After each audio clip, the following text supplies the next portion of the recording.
Hey, we get it. You don't want to be hearing a Progressive commercial right now, so let us tell you something you do want to hear. No one is funnier than you. People laugh just thinking about the things you've said. I'm laughing at one of them right now. Coworkers repeat your jokes at the office, but they're never as good as when you tell them, and shame on them for trying.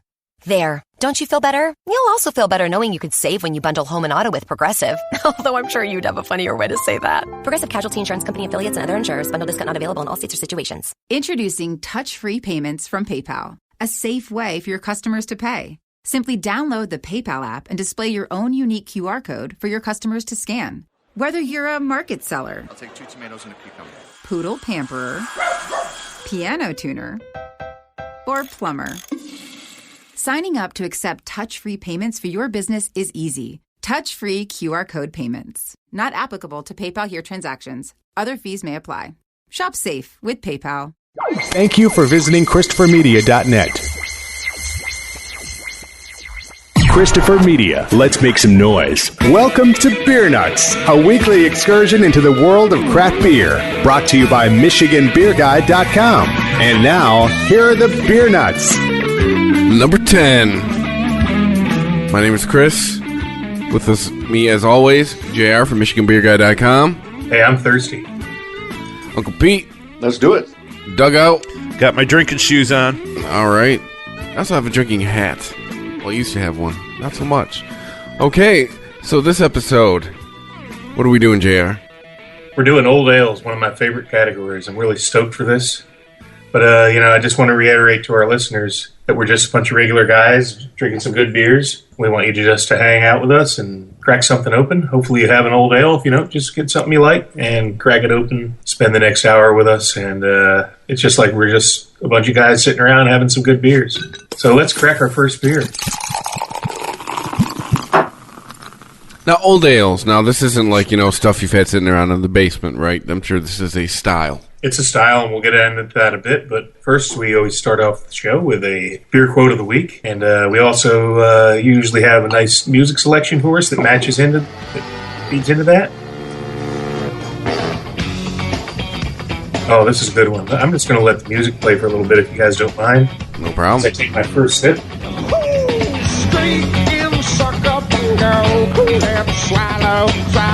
Dave Matthews Band.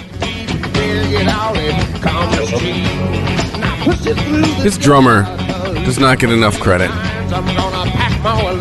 Carter Beauford. Well, I just had this first sip of this beer. This is awesome. It's going to be a great show, guys. And you're going to like my beer quote of the week. And I'm going to wait for the chorus for it. It's right in. Cause I'm not satisfied. The hunger keep on growing. I eat too much. I drink too much. And I want too much. Too much. Too much. Well, our beer quote of the week is along those lines. And here it goes. There are more old drunks than old doctors. Gotta love that. It's an anonymous quote, and I'm going to attribute it to just an old drunk. Because there surely are more old drunks than old doctors. So that's a deep thought. Think about that. What if you're an old drunk doctor? Oh, see? There's probably a few of them, too. But I hope they weren't young and drunk when they were doctors. So, without further ado, we're going to roll into one of my favorite beer styles, old ales. And the first beer we're going to taste is a beer dear to my heart that Dugout and I both sold. You're probably tired of hearing our old war stories with Scottish and Newcastle, but hey, that's our roots. I'm sure we'll continue to tell those stories. But Theakston Old Peculiar is the brand. It was the label that I sold the least of that I loved the most. If I could have had a case of anything I sold when I worked for Scottish and Newcastle, it would hands down been Theakston Old Peculiar. But that being said, when I got my depletion reports, I would sell about 20,000 cases a month. Newcastle, actually about 50,000 during peak months of Newcastle Brown Ale, and 24 cases a month. 24 cases a month in all of Las Vegas? I don't know about you, Doug, but this is a damn good beer, but it just never caught on. People didn't know about it. It's a fantastic old ale. It's actually Old Peculiar is spelled Peculier. So it's even spelled weird. It's just a weird beer, but it's a great weird. And I love it. So it was the best beer in our portfolio, but the lowest selling brand. It's always received well whenever I did a tasting of our portfolio. It was always, everybody loved it, but nobody bought it. So it kind of disappeared, and it is now available again in the United States, but it's still very hard to find. So I'm going to review this beer. Dugout, before I go on, any comments from your time at SNN regarding this brand? Well, the first comment I have that comes to my mind is when I saw that bottle, I was like, oh, hello, old friend. No, I believe we moved a few more cases of it in Chicago, but typically my sample budget in those days was pretty much limitless. But my sample budget accounted for about maybe a fourth of the sales of this particular brand in Chicago. And I didn't drink it all, but I tried to. You know what? I have to confess, I kind of got in trouble for, why are you pulling all these Old Peculiar samples? We don't sell any of that stuff. Oh, I'm trying to build the brand. Trying to get the brand moving. Nobody knows what it is. They can't order it. So you got to get it in their hands. It really is an awesome beer. And, I would give like beer tasting nights at bars in Las Vegas. And when everybody would taste all the different beers, they would agree with me. It's the best beer. I don't know how it never caught on and why it doesn't sell, but it's fantastic. So I'm going to review this. The appearance, it's a murky. It's definitely murky. It's not an opaque beer. Yeah, it's a little murky. But it's definitely a more brown than red, dark brown. The smells a lot of malt, sweet malt, toffee, but a stronger, darker malt profile than a brown ale would be. Taste, my God, it's just really good. It's got some sweetness. It's got some toffee. It's got that dark fruit coming on. The figs, the plums. We'll find out later when not too far from now. Really soon, Pete covers the old ale style guidelines. That really the reason it's called old ale is the characteristics of the flavor of old ales are from aging, and that's what we're getting at. These beers are aged. This particular bottle I got, there was a local store where I buy a store for the show that found out that the distributor carries this was going to discontinue slow sale. Big surprise, I already explained. Great beer, slow sales. But luckily the manager bought in 5 cases before it was removed from the market, and I bought a case. And that was about a year ago. So this has been aged in additional beer, and I'm sure it's aged before it's even shipped over. So the mouthfeel, light, I'd say low to medium carbonation. Medium body, it's not real thick, but it's not thin at all. It's probably medium to full body. It's a wonderful beer. It's complex, and that's from the aging. I love the dark fruits. So overall, it's just a real treat. I'm really happy tasting it. I'm really happy that I was able to get a case of this before it disappeared from the Michigan market. I know it's still available nationally, but hard to find. And it's kind of sad when I taste this, knowing that how good of a beer it is, and it just never sold in the United States. So that being said, let's go on to Doug and get his comments on the beer. Well, I agree with your whole synopsis of the beer itself, John. So rather than go and review what you just reviewed, I'm just going to add a little bit of tasting notes on this. In addition to the kind of the dry fruit, I definitely sense a taste of oak. And I don't know if it's true or not. I had always heard through the grapevine that there was some oak aging on this beer, and that it was the last of the styles or the brands of old ale that were still actually aged in the same wood casks, or not necessarily casks, but they're probably huge vats. Other thing here is that, boy, this just reminds me of camping, of fall, of like sitting around a campfire. If I were going to go camping, this is definitely the beer I would take with me. Okay, well, you guys get tired of me reading labels, but in the most smallest print that I've ever seen on a bottle, and I've got my reading lists on, it says Old Peculiar, one of the great ales of the world. Rich, dark, smooth, and mellow tasting with a character all of its own. Brewed using the traditional Foggle hops, Old Peculiar is our best known ale. Sorry, it's very small, and has a large enthusiastic following around the globe. Well, I wish that was true in this part of the world, because I love it. Well, I'm enthusiastic about it, that's for sure. Peculiar ale, Theakston's most famous ale, takes its name from Peculiar Port of Muslim, which was granted back in the 12th century. It was the custom of their time for the church to administer the law, and this proved too arduous a task for their archbishop, who was based in York. So, due Archiepiscopal Juan, he set up independent peculiar court headed up by the peculiar of Moshan. So that's kind of cryptic. You're right. It is a peculiar I tale. don't know what that means, but It has no point. I guess what it says is there's a story behind it, and it's a peculiar story, and it's a peculiar beer. But at the end of the day, listeners, if you find this beer in the store, you'd be really blowing it by not picking a 6-pack up. It comes in a 6-pack too, and it's not even that expensive.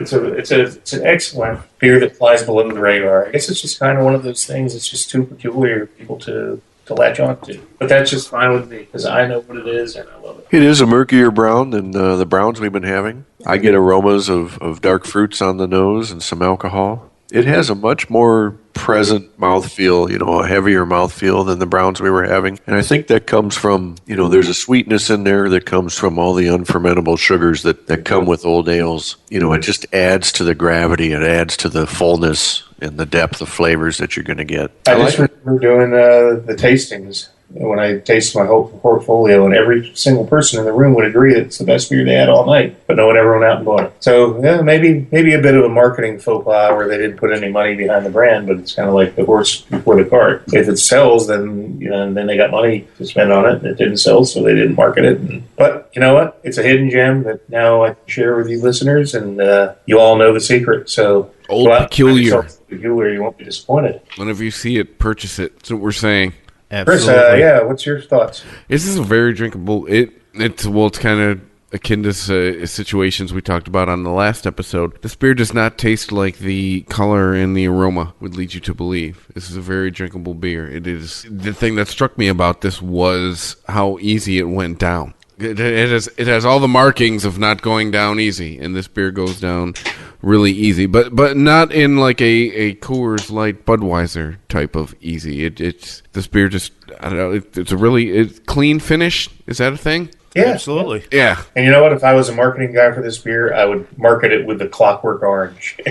It's peculiar, just like that movie. That movie's Sadly, peculiar no with one an A. marketed it in any way, and that's why it never sold in our country. So that being said, I think we've covered Old Peculiar and hyped it up as much as we can. I really love it. I'm bummed that it doesn't sell better, but that's okay. Really, the reason I'm bummed is because it's hard to get. But that being said, I still got some in my cellar. So we're going to move on to our next selection. Uncle Pete is going to cover Bell's Third Coast Old Ale, another great selection, and then he's going to go over the Old Ale style guidelines for us. So, Uncle Pete, turn it over to you. Sounds good. Well, you can't complain about Bell's Brewery and some of the beers that they put out. And this Third Coast Old Ale, I always like looking at the labels. Now, from what I've learned is they actually bottle this, and the labels that they put on it, they have a set of 24 different labels on the front that map all 3,288 miles of the Michigan coastline that touch 4 of the 5 Great Lakes. So if you have been able to see all 24 of these labels, you'll have seen a good stretch of the Michigan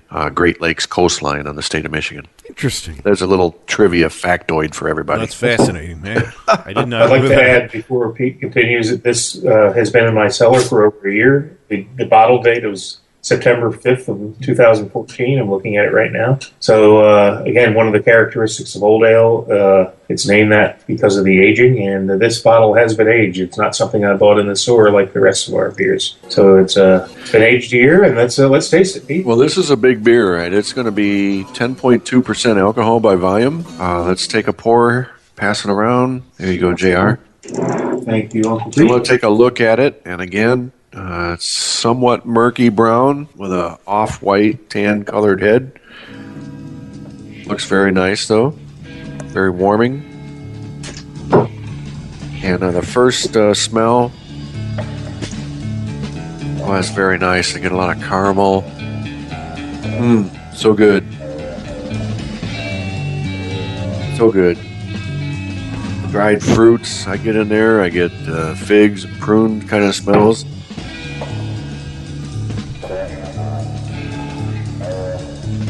Wow, take a taste, and it's very strong, very sweet.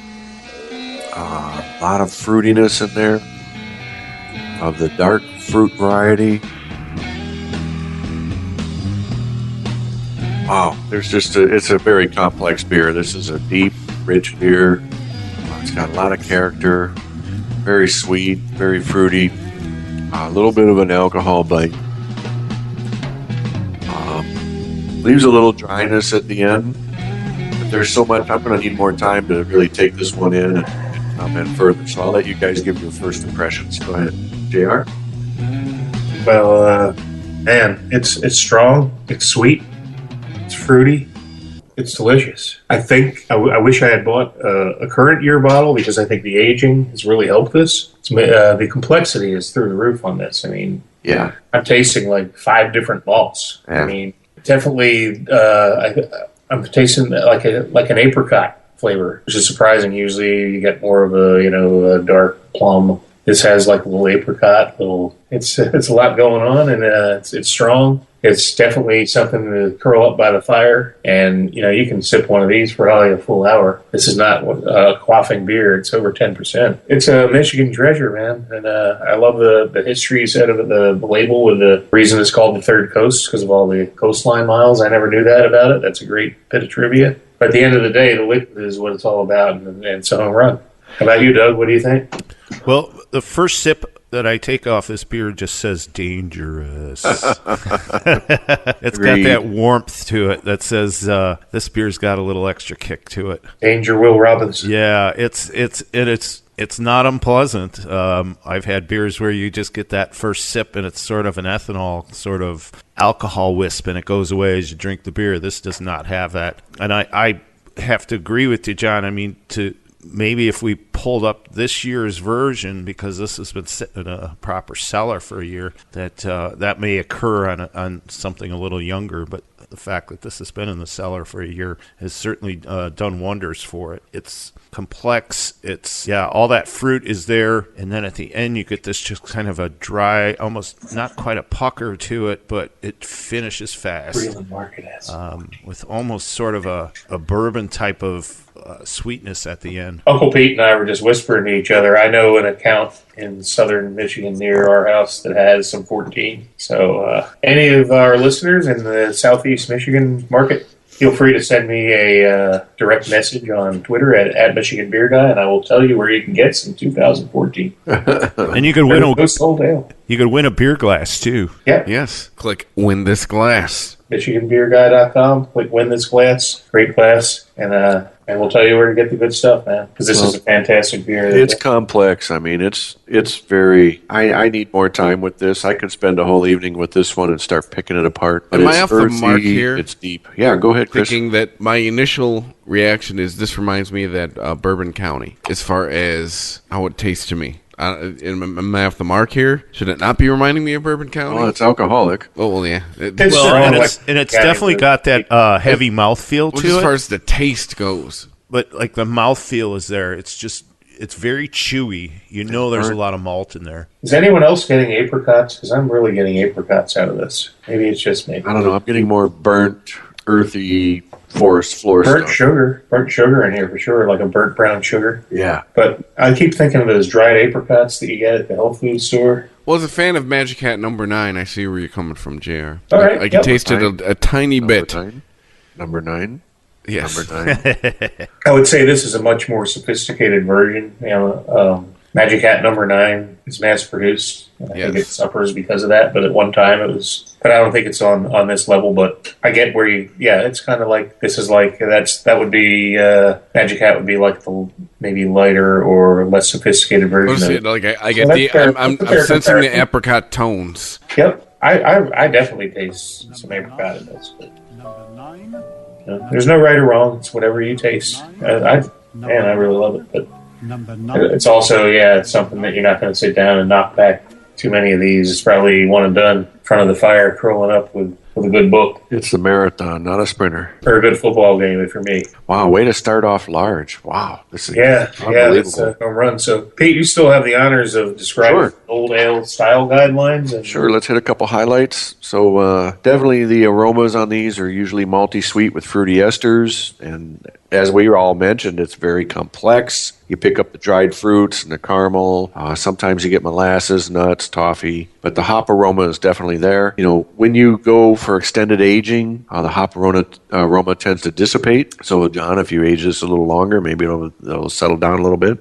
Usually light amber to very dark reddish brown. This one I found to be, kind of a medium reddish, a little bit murky, not too much. But the flavor, definitely medium to high malt character with a luscious malt complexity. I like that word, luscious. And sometimes nutty, caramely, kind of molasses-like, a little bit of light chocolate, roasted malt. But the balance is malty sweet, could be well hopped.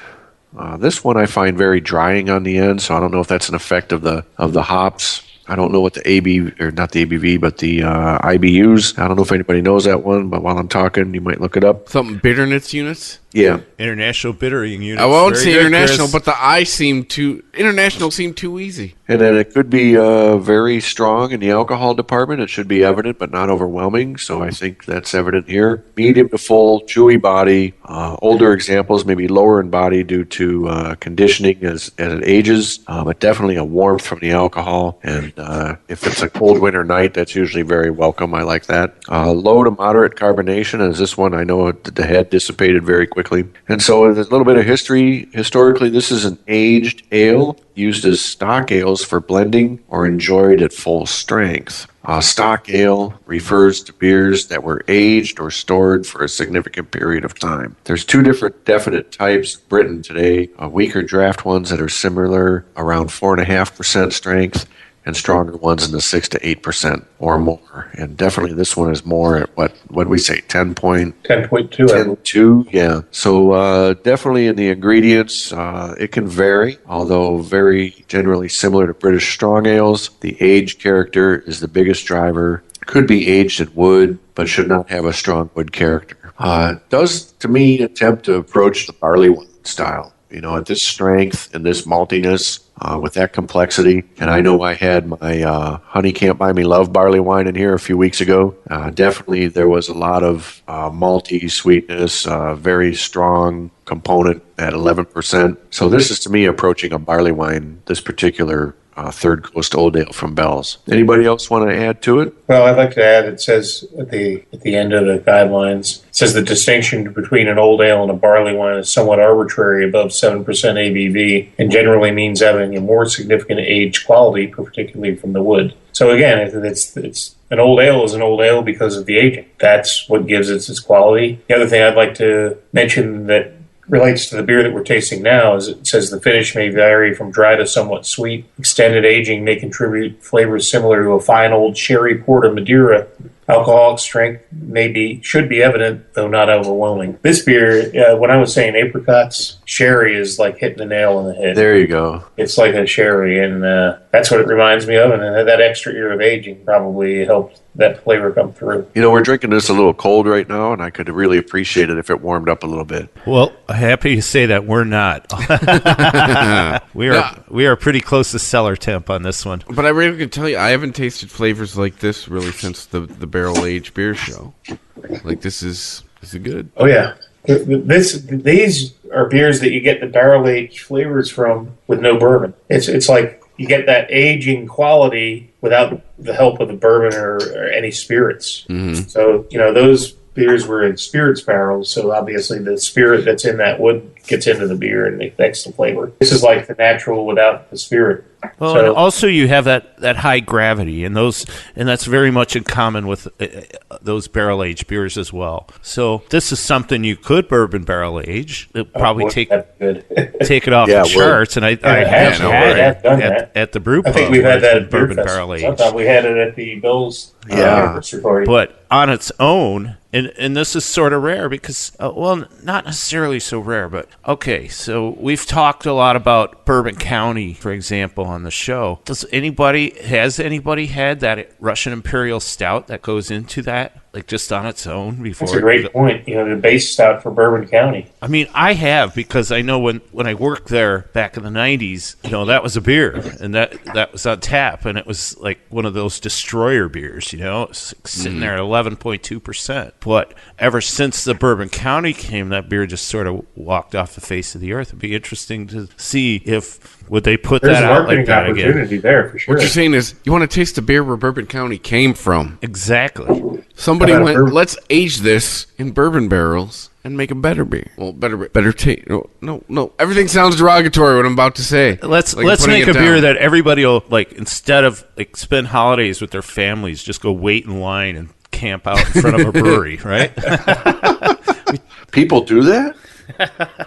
All right. Well, any other final comments before we move to our next beer? Because I'm going to ask Doug to walk Chris through the review process. This time, Chris, I want you to take your time and each of the categories describe to us what you're tasting. And we're going to go to Founders Curmudgeon Old Ale. And Doug, you can talk about the beer and then walk Chris through the review process. This is a beer I have seen and I've kind of avoided because I was not aware of what it was. Well, the label says old ale brewed with molasses and oak aged. And I've had it many times, and I won't jade my opinion of it. I'd rather you have the floor. Doug and Chris, take it away. All right. Old Curmudgeon. It's 9.8%, 50 IBUs, which I don't know. I think that That's sounds surprising. a little high for an old ale, but when you got a lot going on in a glass, those hops can actually balance out with the malt. Now, apples to oranges to apples from what we're trying here, because we're just going like bouncing. Theakston's Old Peculiar, and then Bell's Third Coast, and now to Old Curmudgeon. I mean, it's very distinct. It's not at all like those other two that we had. Nothing's been, this is our third beer, and nothing's been even close to each other. Like, all right, we're in this style category. You'd think, we're looking for nuances. This is just, nuances are just crazy different on this stuff. I get a first of all, the appearance. The color, I mean, I can see my hand. Curmudgeon I can is see the very- bottom of the glass. Yeah, very light. I mean, the Theakston's black as tar. Third Coast just kind of pretty dark, But this stuff lightens up. We're almost looking like through the computer monitor light that we have in here. That's sort of a little bit more of an amber color to it. See-through red. Yeah, so It's got that sweeter smell you it's gentlemen got that have been sweet talking smell, about. that brown sugar, that molasses sort of smell to it, and then give it a good taste in the mouth. It's very unique. I'm getting sort of a burnt sugar in it, maybe a little bit of dark fruit, not as much as that last one. On the mouthfeel of it, it's definitely thinner than the It's a thinner Third beer. Coast is, because that's like a huge, chewy beer. Carbonation is just Seems not carbonated. no, and it shouldn't be. I mean, this you should be going off, just enough carbonation to make it beer. It shouldn't be fizzy. Shouldn't have a lot of head on a beer. But like I think I'm this kind of anyways. on what JR, I think in a previous episode, hit on with it. To me, it seems to have kind of a bitter aftertaste. Yes, out of all the ones we've had here, this beer, I think, is the one that has the most oak pronouncement in it. You really get that kind of oak bite. So does bitterness oak at the end equal of it. bitter? Oak usually? can equal bitter when in association with a beer that's sort of hopped, and this is a higher hop beer for this style. It's 50 IBUs. So when you start talking those hops with the oak, you get a very pronounced but very distinct flavor at the end of this beer. The Third Coast had a very dry finish, in my opinion. It just cut right off. This one sort of lingers on. It's a little sweeter at the end. Like, I'm not a huge fan of that, but I can tell you the difference between this and what was it, the Moose Drool Yes. from the previous episode. The Moose Drool, I would give the bottle away. This one, I would finish it, but I wouldn't order another one. And I've noticed I've seemed to be a fan of the Founders beers, but yeah, this one doesn't. Like I said, I think it's more. I think the defining factor for me, at least on this one, is the aftertaste. I like the smell. And as far as bottle share, I would probably, like with this one in particular, I would say to somebody, no, I don't think you'd really like that. But I do think you'd like this Moose Drool. Let me hold that for you. Gentlemen, Selfish motives. Gentlemen, that's- you would hate this. Yeah, this is awful. I'm gonna keep this. yeah, that's bad, isn't it? I don't know. Well, Chris, you were talking about the finish of this. I think one of the things that I'm tasting in this is the tannins from the wood, from the oak. I'm tasting tannins, almost like a wine. When you get that oak tannins, and tannins is viewed as negatively, I think it's a negative connotation, but because when you brew, you want to avoid tannins. You want to make sure your wort doesn't reach certain temperatures that allow tannins in, but these tannins are from oak. Yeah, you're exactly I don't right, find John. them offensive. These, it's definitely a negative to have tannins from your grain. But not from the wood. I mean, Absolutely not. No. I taste the wood in this beer, and that's what I do. I think that's what Chris probably doesn't care for, is that really woody, oaky tannin component of this. But it's very complex, and there's a lot to like in it. Yeah, this whole style that we're going through this evening or on this episode, there's a lot of complexity here, and it's taken me a lot of processing power. You know, I'm working through it, and to me, these old ales, let's age them, right? Let's let them sit on the shelf for a couple years and really see what happens, because they're strong, they're boozy, they're full-bodied, they're complex, they're malty, they're brown. This is, to me, I get the light color on the curmudgeon compared to the others, but I do get the brown sugar and I get the oak barrel. But I got to put this one away and let it sit for a year or two, and let's see what happens. And the other thing about this style is some of the styles, like the German styles, everything, it's like spot on. It's got to be like, it's nailed in, laser focused. This is a broad style, man. This is like one of those catch-alls, like it kind of random, anything that falls into oak, old, something that it takes their predominant flavor profile from aging, that becomes an old ale. That's why we're tasting beers that are completely different from each other. Whereas if you're tasting like an Oktoberfest or a Marzen, they're going to be very close, close in flavor, because they're true to style. So some styles are like targeted towards a certain exact flavor, whereas this style is all over the board. Remember one of the Lost episodes that you get to hear later on is red ales, and they were all over the board too. It's kind of like random. Well, anything that doesn't fall into this category, we'll just call it a red or a half grain. Well, that's what the old ales are. The old ales are all over the place. And, we still got a couple more to go, and I'll bet you they're going to be way different pretty soon. That's what's fun about the discovery. That's why we want you to listen to our podcast and learn more about these beers, and we hope you'll run out and try them all. Because, I can't believe how much I've learned by doing these shows. Oh, I've learned a ton. Like, I'm off yellow fizzy beer. Like, it's... Well, I'd hope so. That has been off the menu for quite some time. Why, you're not looking forward to the Pilsner episode? Or the American Adjunct Lager episode? No. Because at some point we're going to run out. That accidentally on purpose got erased? I'll be on vacation that week. It's going to be hard to pick a winner tonight. I'll tell you that. These are all just fantastic. I'm with you. It's going to be tough. We got our work cut out. Well, yeah, we do, because we still got to get through a few more beers here. Yeah. And these things they're all as big as a house. I mean, yes. Yeah, Uber, if you're out there, Uber Marketing, we would love to have you as a sponsor. Uber would be a perfect sponsor for this show. I really think that we're going to have to reach out to Uber, because, we all like to drink, but we all need to be home safely and not put others at risk or ourselves at risk. So we'll even give Uber a free plug now, but you owe us, Uber. Come on, step up. Hey, I recently started using Uber this year. I'll tell you what, it's a lifesaver. Literally, like that. I initially discovered it. A buddy of mine had a bachelor party. We were in downtown Detroit. I did not want to wait another hour for the bus for all the drunken assholes to come back to the bus. So I was like, I took an Uber home. I mean, it was expensive to get home. It's still cheaper than a cab. But I'll tell you what, the thing with Uber is the pricing is set based on the time of day. So my ride back to my car the next day was like nothing. You know what? We're gonna reach out to Uber this week. And Uber, if you're listening, we'll barter for services. If you are a beer nut, right now we're in use 2 different Uber. Locations. With a sponsorship from Uber, maybe we could all reunite at one location again. Oh, wait a Yeah, minute. right. Bartering for services with Uber? I mean, what are we going to provide them? Yeah, no, right. We all have sellers. we need a sober driver. well, you're not going to get that from a cab driver in Detroit now, are you? Order system. All right, moving right along. I think it's time to move to our next beer. Oh, This is a Michigan beer, and it's local. We always want to say drink local, so hashtag drink local, everybody. We're going to taste from our local Ann Arbor Brewing Arbor Brewing Company, Jackhammer Old Ale. So, Doug, you're going to cover this one. I said Pete, I was wrong. I'll drink for messing up. I was slowed down a little bit in the second episode.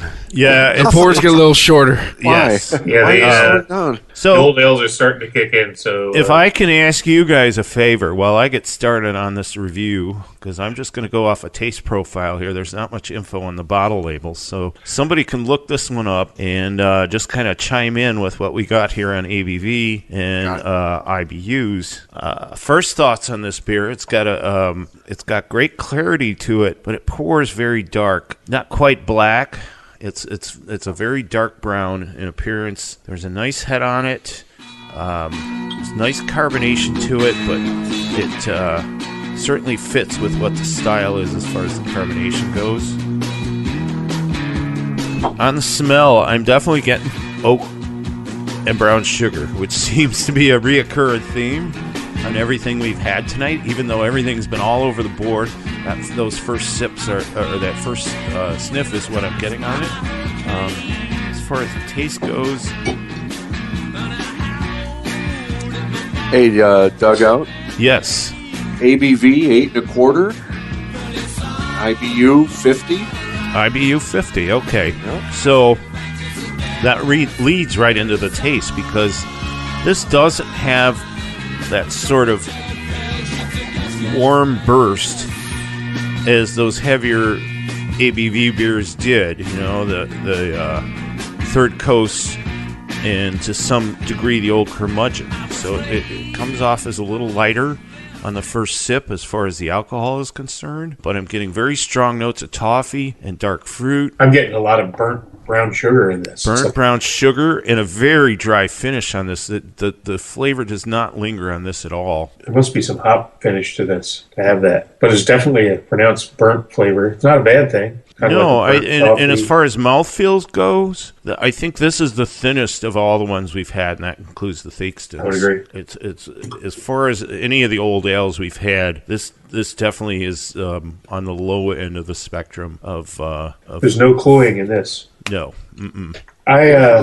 Definitely burnt flavors on my tongue. You know, kind of dry at the end. And just, I don't know what to say. It's burnt and dry. So my overall on this one is that this doesn't strike me as a beer that's actually sort of old and aged. It may have been brewed to a specific type of style guideline, but the overall finish, in my opinion, the flavor profile is there, the depth isn't there. No, there's just not no complexity to this like the others. And I'm not trying to knock the beer. It's something I can drink. And these are all different, but it's just it's not three-dimensional to me. In comparison, it seems not to have the complexity. I agree. There's two dimensions here. There's not a third deep dimension. Like I said, I get a lot of burnt sugar, burnt caramel, and very dry finish. So the hop presence is coming through at the end. It's much darker than the other beers we've had so far, I think, when I look at the color. Yeah, I think it's darker than all three. Again, it's a big beer, 8 1/4% with 50 IBU, old style. It's a good shot at it, but I think this one will prove to be one of the lessers on our list tonight.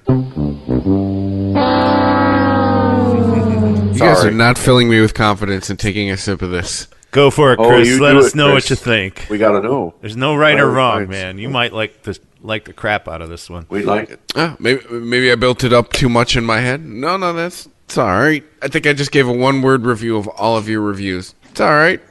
Okay. You get a little sweet, at least in my mouth at this point in time after 2 craft beer podcasts. A little sweet finish on this, but other than that, it's not setting me on fire. I don't love it. I don't hate it. I would finish the bottle, depending on how many beers in I was in. I might order another one. I might not. I might switch to another beer. But yeah, this beer is You okay. know, what I think about this beer, I think to give it a fair shake, we need to probably age it for another year or two. I think I probably bought a bottle off the shelf that just hit the shelf. It's an old ale. It needs age because it's just not complex right now. And we know that, in all fairness, the Third Coast we had sat in my basement for a year. But my That would thought be- on this particular one is that I probably would not want to age this beer. I just don't think the depth is there in the body of it that would lend to it improving with age, such as like the Third Coast that I'm sure was a booze bomb when you first got it, and then you sat on it for a year, sat on it for 2 years. It's great. This beer, I'm not even sure would hold up over a cellar.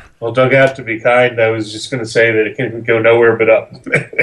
So maybe some age will be kind to it. I think, my opinion would be drink them now and just Buy it, drink move it, on. There's other forget beers about it. All right, well, probably a less than stellar review for that one, but we tried it. But look at the company it's in, you know? Yeah, I hear you. Yep. it's a tough crowd. That it is. Well, we're about to move on across the pond. We're going from Ann Arbor to the British Islands. So without further ado, this might be, we don't know what it's going to be until we taste it. But this is going to be something special. Well, that just falls out of the bottle. The bottle itself is gorgeous. I don't know if I'm going to embellish the pronunciation of this brewery, but it's one of my favorites because they make a lot of beers that I like, not just this one. But it's Harveststoon Oladub, ale matured in whiskey casks. Yeah, we got a couple dubes over here. Well, dude. Oladubs? Aged in selected oak casks, formerly used to mature Highland Park smoky, sweet, perfectly balanced 18-year-old single malt Scotch whiskey. Special 18 Reserve, 11.2 ounces. Bottle number and date, bottle number 27649, bottled September 2014, so we've got over a year on this. Brewed and bottled by Harveststown Brewery, Alva, Scotland. And if you want to learn more about it, www.harveystoon.com. If you can spell that, you're more sober than me. It's HARVIESTOUN.com. MOUSE. So, wow. Can I read the label? The little thing tied around the bottle? Yeah, please do. Oh, yeah, it's got one of those. It's fancy. Yeah, no, it's got the mark of fancy. It's extra labeling. Oladub Ale, Oladub or black oil is so named because it is gloopy and viscous. The limited release has been matured in casks from Orkney's award-winning Highland Park Distillery to add complementary whiskey notes to what is already an amazing brew. It is chocolatey with a roasty, bittersweet aftertaste. And yeah, for more information, I never visit heard the word gloopy. harveststoon.com. Yeah, I think this is the first ever written encounter of the word gloopy for me. It's probably usually only Can been you play verbal. us Hang On Gloopy? And it's basically translated into Celtic as motor oil. No, but I'm learning this is. I'll probably love the shit out of this beer. I went to poor Uncle Pete somebody put both of his tasting glasses up, and they're both full of. I'm having a hard time keeping up, guys. I'll be honest. This stuff's heavy. Well, you need to pour one out. This is unbelievable. Yeah, I've got a feeling that there's, sit in the studio and there's all these bottles around, and once in a while you'll finish a bottle if it's like, wow, off the charts. I got a feeling that this bottle's not even going to survive through Chris, I don't all know of if our you- tasting. I don't know if you tasted this yet, and you're used to some bourbon. This is Scotch, man. This is like got some smoky peat. So Oh, I don't Scotch know it. if you're going to dig this, but maybe I'm wrong. Maybe are you a Scotch whiskey guy? Have you ever had Scotch whiskey? I'm not so much of a Scotch guy as I'm a bourbon guy. I understand. That's why I was kind of, as soon as I tasted it, I'm like, God, I wonder if Chris is going to be able to hang with this. And it's okay if you're not, because I can understand. I used to sell Scotch whiskey in a previous life. Is this too peaty for you? Well, I'm still Because the Scotch whiskey is all over I'm this. still working on my Ann Arbor. You gotta wait. I think we need Pete's take on this, and then Chris has to get through the rest of the jackhammer from Ann I think Arbor. Pete's still working on Hey, guys, I'm trying to catch up, man. I'm still on the last two here. You know what? Man, Two. do what I do. Bring Nice. 2 glasses. I did bring 2 glasses. I am the only one that is drinking this. Everybody else is finishing other stuff, and that's understandable. Hey, I'm going to go ahead and review it, all right? Time to review Harveststoon Oladub Special Reserve 18. The appearance is dark brown to almost black. It's really, I can't see through it. Nope. I hold it up to the light, I can't see through it, so it's not opaque at all. It's coal black. I'm smelling it. I'm smelling some smoky peat, a little bit of toffee. It starts out with those legendary dark fruits, a little bit of oaky vanilla and toffee, but then the whiskey takes over. I mean, it's Scotch whiskey. You can taste the peat. It's slightly smoky, maybe moderately smoky, but you can taste the peat. And anybody that is a connoisseur of Scotch whiskeys will know what this is. I mean, there's Scotch whiskey in this, and it's in the barrel, and it's well balanced and smooth. Carbonation's low. It's a medium bodied. Overall, man, there's a lot going on. Yeah, these are all complex, this style. I am a Scotch whiskey drinker. I sold spirits for many years, and I got to try a lot of good ones. And this is good. This is really good. But you gotta like Scott. You gotta like Pete. You gotta like You gotta like Uncle Pete. Smoky Pete. We all love It's Uncle not Pete. really smoky though. It's a little bit smoky, but it's wow. I'm loving it. So, but I would venture to think somebody like Chris might not be so fond of it because if you don't have a palate for Scotch, the Smoky Pete, the Scotch imports into this, you may not be a fan. But let me ask you directly, Chris, what do you think? Well, I've not tasted it yet, but I have a glass of it. It has one of the markers of what I like in beer. It just falls into the glass. So we will see. And I'm gonna taste it right now. Well, you know what? We'll skip you and we'll give you a little time. Uncle Pete, you can go next. Sure, I'll just add. I'm not going to repeat everything, but it's definitely darker. It's very earthy. I don't know. I'm getting something like tobacco flavor in there. If I was to chew on a tobacco leaf, little leathery. This is a very rich, dark beer. It has those kind of qualities with the tobacco and the leather to me. It's very earthy. Chris, good tune there, by the way. Yeah, I know, right? It's the new classic rock. Dugout. Well, we already see the appearance. This is dark as coal. It's like motor oil. Off the nose, I'm getting sort of earthy, peaty, almost like you're in a forest. As far as taste goes, right up front, you get that warmth. And it's not the mild warmth we had with the Third Coast. I mean, that warmth hits you pretty quick, but it goes right into chocolate, espresso, and then, as Pete said, the tobacco is very complex, and then leads you into sort of a peat smoke, earthy finish. I mean, yeah, there's a ton going on with this beer. I think what it really needs is a cigar. Oh, hell yeah.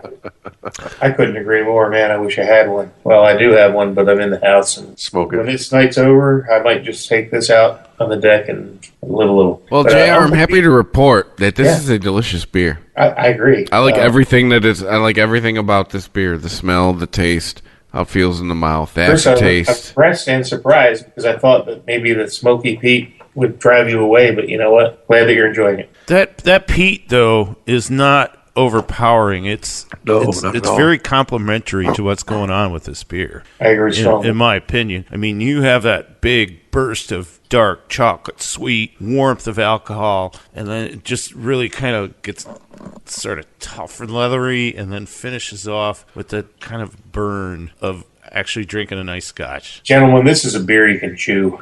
Yes. It really is, and it's a home run. But Uncle Pete found something out that I didn't know from the website. Right, it was saying that this is what happens when you take a, what do they call it, the engine oil, the black ale that Harvey Stone does. makes an old engine oil stout, I think Right. it is. And I didn't know this is the base beer. Right, so they take that age this base- in the barrels, and this is what you get. and it's So from- would you guys say this is pretty much a craft? Well, definitely it's a craft Scottish beer, but Is this a whale? I'd call it a whale myself. I mean, Oh, it's is different. It's not an American ale, right? So it's I think the reason you wouldn't call it a whale, and it's kind of a shame that I would say this, but it's because it's not as hard to get. available. No, it's widely available. yeah, that's You what get it I'm on thinking. shelf. But you it know, has it's $10.99 for 11.2 ounce bottle, so it's not like it's dirt But it cheap. But has it is those a whale. complexities and characteristics of what a lot of people would consider a whale. I would say it's a whale for people who like Scotch whiskey because I think that's a big component of what it's about. So, yeah, I mean, man, we've covered the spectrum tonight, I'll guys. say. These old ales. I mean, every one is like way different than the other. There hasn't been two beers that have been like similar. And I bet you if we had, and I do have a couple more here that I failed to give to the other guys, but I think we have other things that we can go with tonight. So I'm going to bypass that and move to the next section of our show, which I'm really excited about because Dugout shared his homebrew with me last night. Oh, you finally had this? Isn't this delicious? You had it? Dugout's homebrew? What'd we miss? Christopher has been privy to this for a couple weeks. This is delicious. Pardon me for swearing. This is delicious shit right What is here. this? This is What are you having? the Northern Lights. Oh, the Polar No, Polar Nights. Oh, Polar Polar Nights. Nights. Polar Right, Nights. My let's- bad. Okay. No, wait. Northern Chris- Lights is something else. Wrong podcast. Yeah. You meant the podcast instead of the podcast. Okay, anyway, I guess we're getting a little ahead of ourselves, but let's just move in. We're done with the old ale part of the show. We're going to go back to it when we do our brewery of the week and beer of the week. But we really are excited about Dugout's latest homebrew, especially me because I love anything with hot pepper. So Dugout was kind enough to give me a bottle of this that I previewed last night, and I'm thankful to have some more tonight because it's a treat. Dugout, introduce your latest homebrew to us. What we're going to try is called Polar Nights. The name comes from a Scorpions song, and it is the 50th anniversary of the Scorpions, if I'm not mistaken, right? Really? And I learned to play the bass to the Scorpions. I think that's their thing, is 50 Rocky years, like right? a hurricane. They've been around since the 60s? I believe Holy so. I met those guys. I didn't know that. I mean, I have all the loads of Scorpions records. So, anyways, this beer is called Polar Nights. It is a imperial smoked porter. I had a bunch of pepper plants growing in the yard this year. One of them was called a Trinidad Scorpion, way high in the Scoville pepper scale. So I added 3 of those to a 5-gallon batch, and what we came up with was Woo! Did I hear a woo? Woo! Chris, you got any fire engine down? I actually have the song by the Scorpions. This is Polar Nights. Wow, I love it. Man, the aroma. Yeah, this is definitely awesome. sounds like the Scorpions before America knew who they were. That's right. Yeah, there's wicked guitar solos coming up here. They get some of that old, like, Rush production going on them. Sounds like it. Pepper forward on the aroma, definitely. It's clearing up my sinuses as we speak.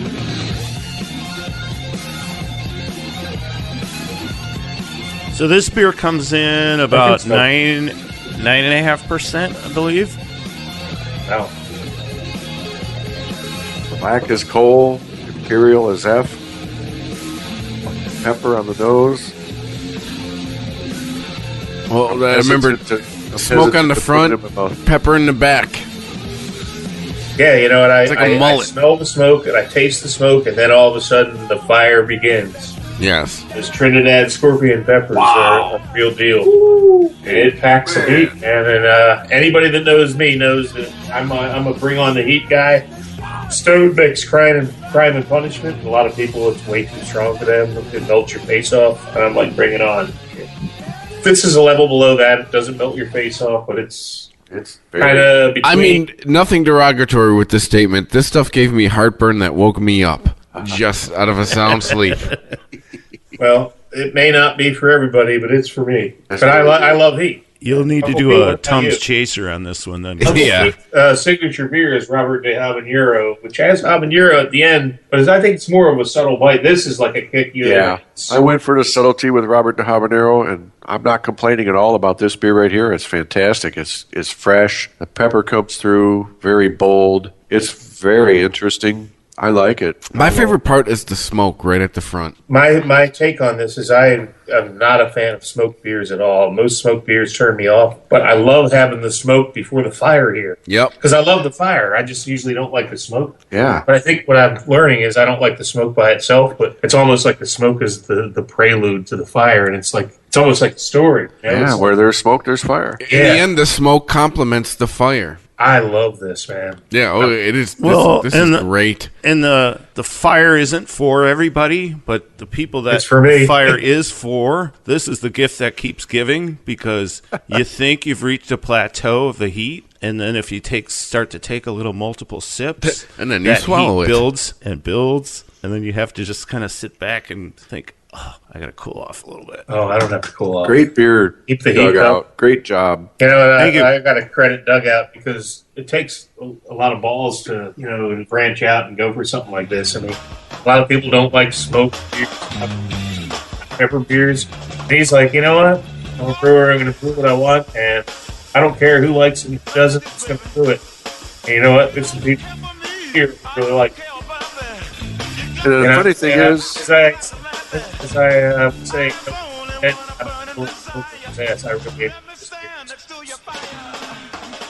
really It's that good. The interesting thing, I remember we talked about this back when you were right after you brewed it, Doug, and we talked about the Scoville scale and where the Trinidad scorpion pepper sits on there, and it was up in the 2 or 2.5 million Scoville units, the world's hottest pepper, the Carolina Reaper, but I think you took some effort to restrain the heat by just poking holes in these peppers and not really slicing them open and letting them run in the boil. And even with that, it comes through, very, very prominently and very nicely. Well, thanks. Yeah, that method of just poking the peppers was also a protective method, because if you get this type of pepper juice or pepper oil on your fingers, it'll cause burns on your skin. And I'm not You don't want to take a leak after that.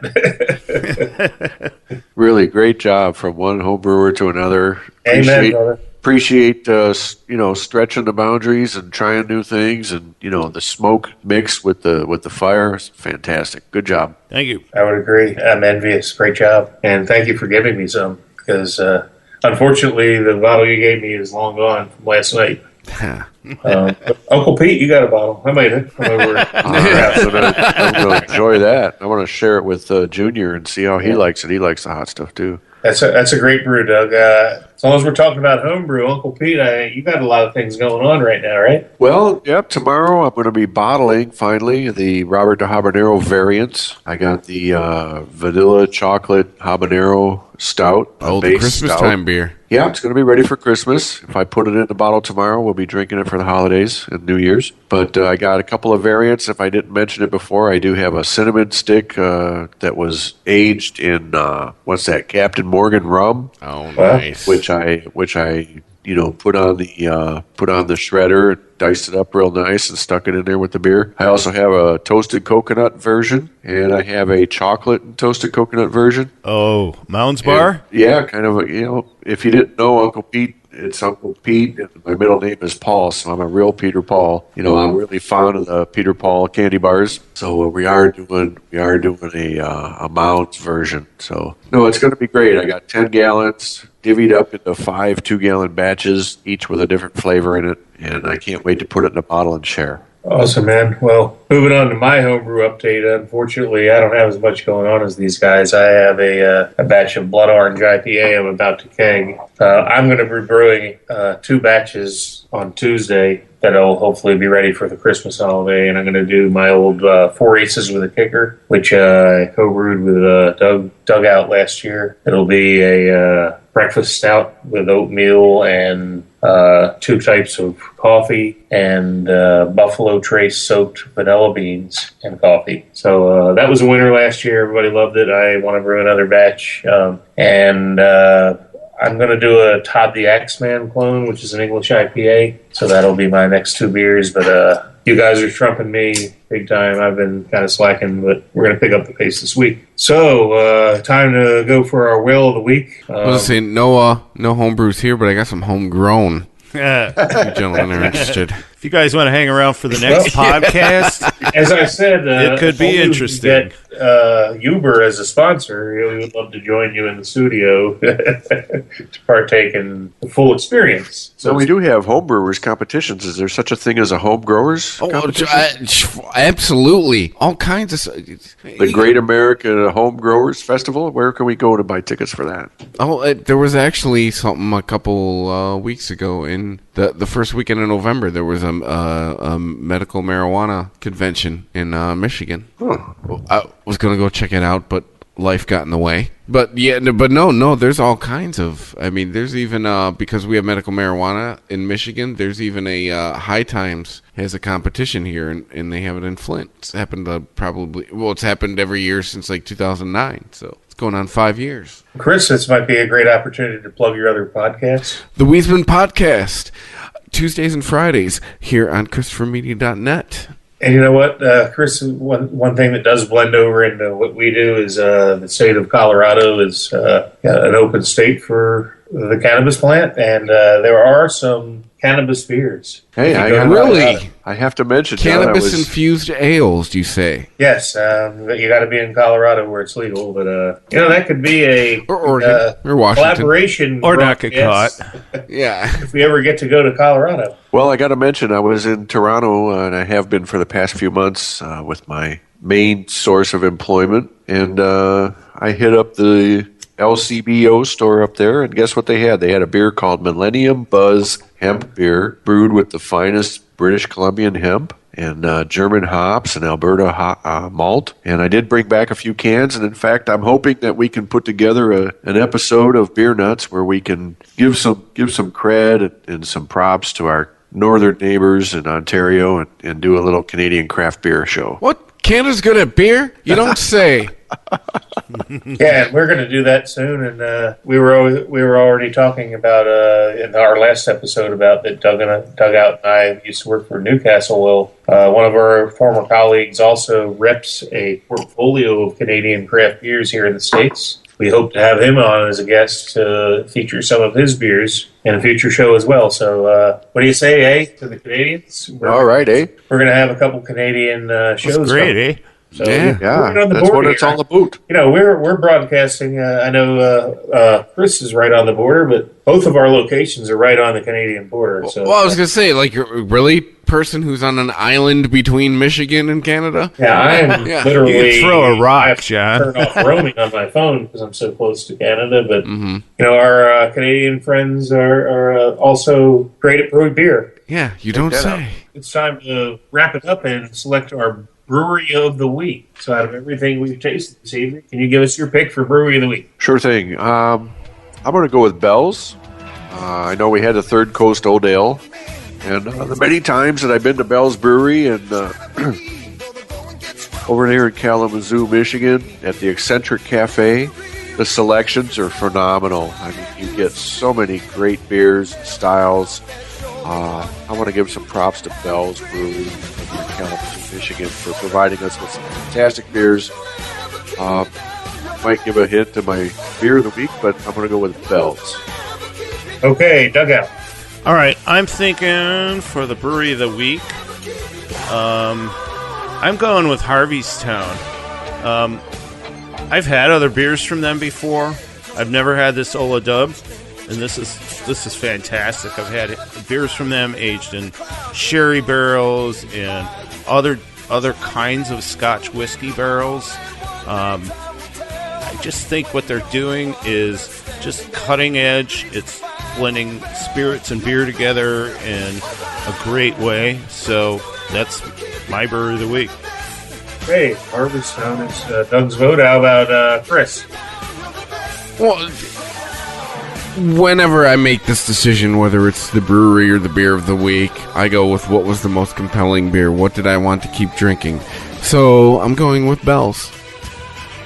Okay, fair enough. As the guy that usually has the tiebreaker, if I picked Harveystown, it would be a tie, and I don't have a tiebreaker, but I have to pick them.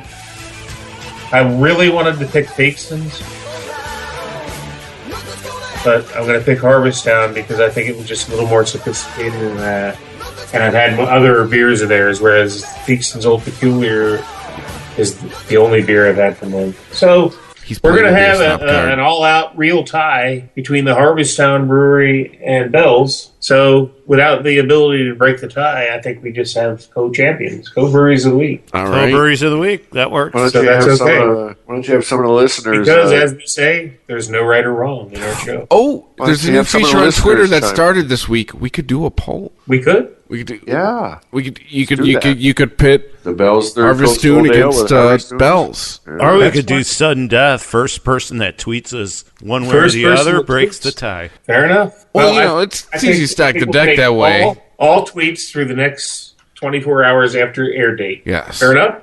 So this That's will be what up we on go- Saturday. the The tiebreaker. We're also going to give that winning voter, we're going to give them a Win This Glass. Oh. MichiganBeerGuy.com glass. the glass, the coveted glass. So please vote. You're going to get a free glass out of it, and you're going to break our tie. So I beer- mean, brewery of the week is the Harvesttown Brewery and Bell's Brewery. So if you want to help us break that tie, please tweet out to Beer Nuts Podcast at Beer Nuts Podcast, or in a pinch you could do at Michigan Beer Guy, and there we go. So my question is, do we even bother with Beer of the Week? Because it seems our Brewery of the Week forecast our Beers of the Week. Not necessarily. Oh, okay. All right. Sorry. Chris, you can start out with your Beer of the Week. Third Coast Ale. Okay. My choice is Thiefson's Old Peculiar. Oh, JR. Always upsetting the apple cart. Yep. Uncle Pete? I got to go with Third Coast. I'm with Chris. Dugout. Oh, man. Really? Yeah, really. It's Thiefson's. We got two ties. That beer is in my heart, man. I'm sorry. I gotta say, they're all great. We had some great selections tonight. It's a real. Didn't I say early on this is going to be tough to pick? It really is. It was, and I thought a lot of the styles were like a lot of different places. There's so much unique about each specific beer that we tasted. Nothing was like anything else. The old ale category is all over the place, and I love it. It's a world I like to live in. So we're not going to wrap it up quite yet. We just have a few current events that we want to mention before we go off the air. Beer news. We got some beer news for you that's pretty important to the overall scale of craft beer and beer in general. So do you have some music for us, Chris? I feel like I should. Well, while you're This is in the copy that I'm not reading. Wooly Bully, baby. Oh, okay, cool. All right. That's easy enough. You know why we want requests to hear Wooly Bully? Because there's a bully out there. And we're not ganging up on Anheuser-Busch InBev because, I might one day want to work for them. So I'm not trying to put them in a bad light. But you know what? They're kind of bullying the beer world right now. No disrespect. They're entitled to grow their empire, but they are buying S.A.B. Miller, the second biggest brewers in the world. And Anheuser-Busch InBev is the number one. So we're getting a brewing behemoth that the world has never seen. Yeah, we're getting one beer company. How is that going fair? To dominate to anybody. Now, the good news for us in the United States is that the Miller brand, first of all, is moving out of the entire S.A.B. Miller portfolio. Miller brand will be owned by Molson Coors globally, worldwide. That means Miller Lite will not be with Budweiser and Bud Light. But the money's all going to the same place. Okay, nope. That's not true. Yeah? The Miller brand is completely moving to Molson Coors, which will be the second biggest behemoth, at least here in the States. And all S.A.B. Miller brands that currently represent the United States will be retained by Molson Coors in the United States. So, in the United States, we're covered. They're too big to be big. But globally, it's kind of disturbing because this brewing empire is going to be bigger than big. And it's not a good thing. When you get a beer company this big, they can buy up all hops, they have so much clout they can choke industry and buy ingredients with their brewing power. You can buy up all the space. Yeah, they've got to have all the space. In the United States, we're kind of protected because all those brands aren't going to go to Miller. But it's more of a worldwide move. It's still disturbing. You got to see that. There's still so much out. And one thing that I see with big brewers is they make your Bud American ales, your Bud Brown. You can see as Bud Light Brown Ale. I mean, what they do is they brew so much crap that they get space for in the store that it chokes out brands that are deserving of that space. And that's what worries me the most about this. Because they will come out with the ridiculous line extensions like you've never seen. Bud Dry, Light Brown, a long neck, returnable or non-returnable, embossed bottle. I mean, where does it end? They're going to have so many SKUs that will take up the entire cold box, and there's no room for good beers with low craft beers. So that's my take on it. Uncle Pete, what do you think? Well, there's I'm sure there's concerns floating around out there about the big boys taking over and being able to buy up everything, right? People talk about these looming consolidations, but to me, it's not happening yet. I would say all you David-size brewers out there, get out your slingshots. Get your slingshots ready and put a big old stone in there and get ready to hit the Goliath, man, because beer nuts like us, we're not giving up on you. We're going to keep it rolling. We're going to be on the underground as long as it takes to keep this thing alive. And, I'm not too worried about it. I think we're going to have all the beer selection we want for a long time to come. I'd say I have to agree with you, Pete. I mean, it only gets better for everybody. I sometimes wonder if maybe this is sort of survival mode for these big behemoths. Like the only way they can stay together right now is to come together as one. I don't think that, as far as us in the U.S., for example, are going to be affected a lot by it because there are antitrust measures in place so that it doesn't become that. But also, it's supply, demand, sales for a retailer. Hey, if I'm going in there and I'm buying 3 or 4 or 5 or 6 or 8 six-packs a week of a beer that costs $14, do you think the guy wants my business? I would.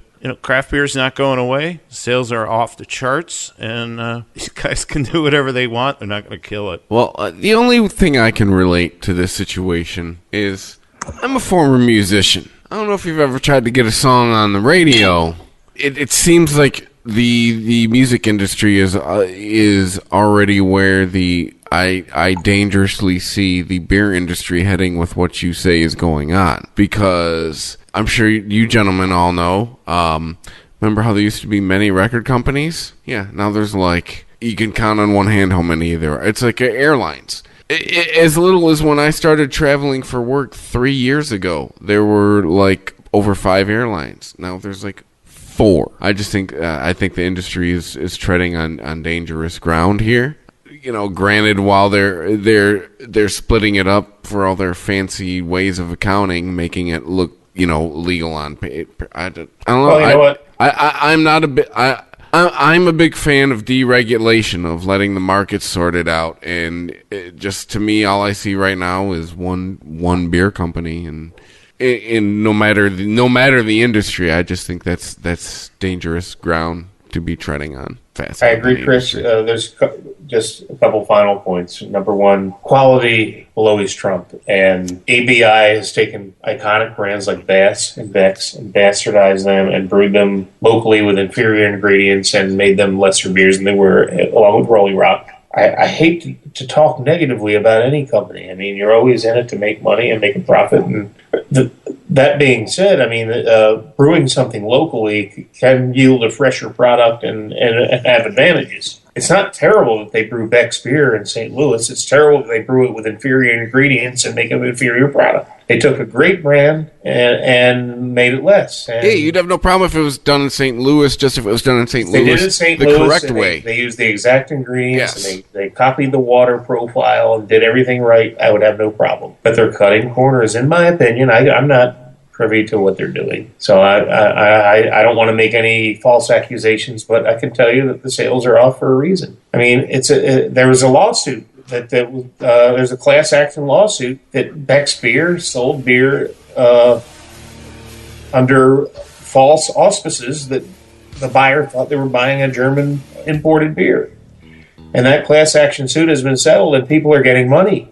They're getting checks for buying that beer because it was misrepresented. I mean, that's what these guys do. They take brands and they take labels and they... Like I said, I have no problem with something being brewed fresher as long as you're using the same ingredients and under license and doing it the way they do it. But they're not doing that. They're cutting corners. They're maximizing profits. That's what ABI is about, and that's my problem with it. So, that being said, ABI does own Goose Isle. Goose Isle makes Bourbon County, which is a tremendous beer. As long as Bourbon County is a tremendous, great beer, and they're not overseeing that to the point where they're compromising the quality, I'll buy it because it's that good. So there you go. I mean, some people will never buy anything Goose Island just because of it. I'm of the mindset that if the product's there, I buy it. I don't care who owns it. I care about the quality of the product, what's in the bottle. I would never buy a St. Louis brewed Beck's because I know it's inferior, but I would buy it in County because so far they have not compromised the quality of that brand. So that's my take on it. Anybody else? Final comments? All right. Ready to wrap it up? There you have it. All right, we're going to wrap it up, guys, and thank you for listening. Thank you, everybody who's downloaded, who has shared, who has told a friend, who has retweeted, who has favorited, who has... I'm trying to remember all the internet verbiage, but thank you to everybody at Beer Nuts Podcast on Twitter. You can follow us. like we said earlier in the show, hey, show us what you're drinking, maybe give your critique, and perhaps a glass will find itself your way. I don't know. It's crazy. But you know what? Go to MichiganBeerGuy.com, click on Win This Glass, and all you got to do is tweet what I'm about to say. Our 3-letter acronym that we end every show with, and it's as they say in old Mexico City, AMF. If you enjoy this show and want more people to know about it, head on over to iTunes, leave a comment, and rate it 5 stars. Make sure you like and share us on Facebook, and don't forget to follow us on Twitter. Just search for Christopher Media. Thank you in advance for supporting Christopher Media by clicking on the PayPal button and by clicking through to all the sponsors who support ChristopherMedia.net. Most importantly, we would like to take the time to extend an extra special thanks to you. Christopher Media could not exist without your support. Thank you for visiting ChristopherMedia.net, and thank you for listening. Christopher Media. Let's make some noise. Thank you for visiting ChristopherMedia.net.